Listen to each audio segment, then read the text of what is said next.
ఎంత? 100. 100. 80 అన్నావు కదా. తనే కదా మీ అన్నయ్య. 20 రూపాయల కోసం చూస్తున్నావేంట్రా? అందరూ మనల్ని చూస్తున్నా, పరువు పోద్ది. మీ బాబు కరూరుపతి ఏమో, మా బాబు మాత్రం మామకి జస్ట్ పతే. అసలే ముసల్దాన్ బర్త్డే అన్నాను 250 పెట్టి రోజులు బట్టలు వచ్చిందని అదే బొక్క. వెళ్ళి. మీరు మాట్లాడుతుండండి, వస్తాను. బాగున్నారా? బాగున్నాను.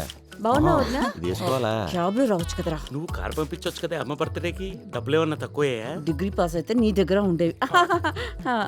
చెన్నై నుంచి ఎప్పుడు వచ్చాను బావా, 2 రోజులు ఉండి వెళ్తా. బాగున్నారా? ఇంకా ఇలాగే ఉన్నావా? పాస్ అవలా? ఎరా నువ్వు ఇంకా బతికే ఉన్నావా? చచ్చిపోలా? ఉండండి. ఇదిగో బావా. బావగారు. ఏంటి బావా? ఎందుకు బావా అందరి చేత మాట్లాడతావు? కష్టపడి చదివి పాస్ అయిపోవచ్చుగా. నువ్వేం చదివావు? B Tech, MBA. ఏమే మంచి నీళ్ళు పట్టరా. నువ్వు మీ ఆవిడ నీళ్ళు అడుగు. ఇదిగోండి. వెళ్ళా.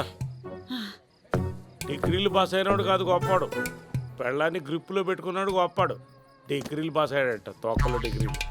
అబ్బాబే, మీ నాన్న ఎగ్జామ్ ఎలా రాశాడు? చాలా వరసాడు. సెట్ చేసాను. 10 సంవత్సరాల నుంచి ఇదే చెప్తున్నాడు. మీ నాన్న గురించి నీకన్నా మాకే బాగా తెలుసు. మీ నాన్న గివ్ అప్ ఏమను ఆస్తి మొత్తం మాకు వస్తుంది. తలో 10 లక్షలు ఇస్తాను రా. పాపం ఈ వయసులో మా అన్నయ్య కష్టపడడం మేము చూడలేకపోతున్నాం. అయ్యో, ఏదో మాట చెప్పి మీ నాన్న ఒప్పించు. మా నాన్న ఎక్కడ ఉన్నాడు? అదిగో అక్కడున్నాడు. ఓ, ఇటు వెళ్తాడేంటి? వీడు మారాడు. ఏ ముసలే, నీకోసం అత్త వాళ్ళు లక్షలు ఖర్చు పెట్టి ఇంత గ్రాండ్ గా పార్టీ చేస్తుంటే నువ్వేంటి మొహం లో పెట్టి కూర్చున్నావు?